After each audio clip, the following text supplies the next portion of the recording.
afternoon, everyone. In this activity, I will be discussing about the drug education and vice control narcotics investigation. First, we're going to define what is drugs. Drugs is a chemical substance used as a medicine or in making medicine which affect the body and mind and have a potential for abuse. Without an advice or prescription from a physician, drugs can be harmful. Hundreds of pure chemicals have been developed plants into the pills, capsules, or liquid medicines. There are also two forms of drugs, the natural and synthetic artificial. The natural drugs include natural plants, which is we can example the marijuana, which is a natural drugs. Flowering tops which harness opium and marijuana, while the synthetic drugs are produced by the clandestine laboratories, which includes those drugs are controlled by the law because they are used in the medical practices. When we say synthetic drugs, they have a procedure or mixed drugs in which the output is another level of drugs. Drugs also help a person's body and mind function better during an illness, but drugs have to be taken correctly in order to do these things. There are kinds of drugs. First, the prescriptive drugs.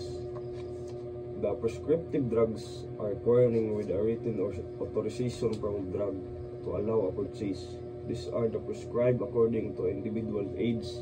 So, hindi natin pwedeng, for example, prescription from the doctor.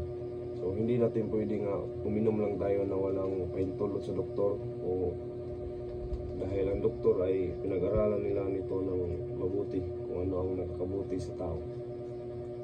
Over-the-counter drugs or OTC. These are the non-prescription drugs. Medicine may be purchased from the pharmacy or drugstore without written authorization from doctor. So, the over-the-counter drugs, pwede itong bilhin kahit walang permiso o authorization from the doctor.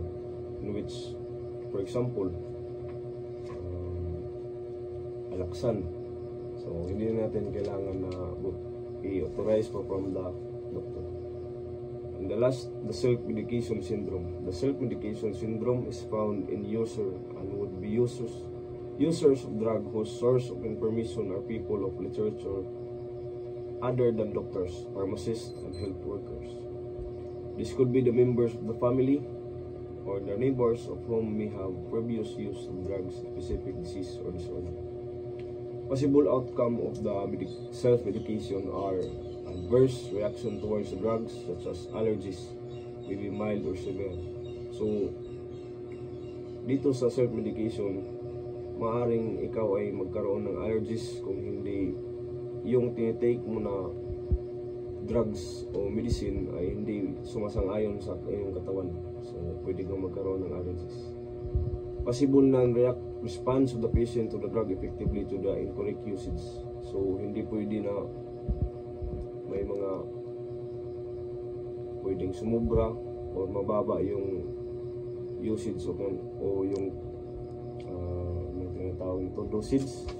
So, maaaring magsanhi ng hindi mabuti sa inyong katawan. So, last but not the least, possible habit forming characteristic due to the periodic use of the drugs in which such are no longer needed. So, ano mo na habit mo na yung paggamit ng drugs sa sobra-sobra kaya ikaw ay nagkaroon ng problem. So, to refer to the former President Rodrigo Roa Duterte, ito na ang huli niyong Christmas kaya huwag niyang subukan ng drugs. That's all and thank you.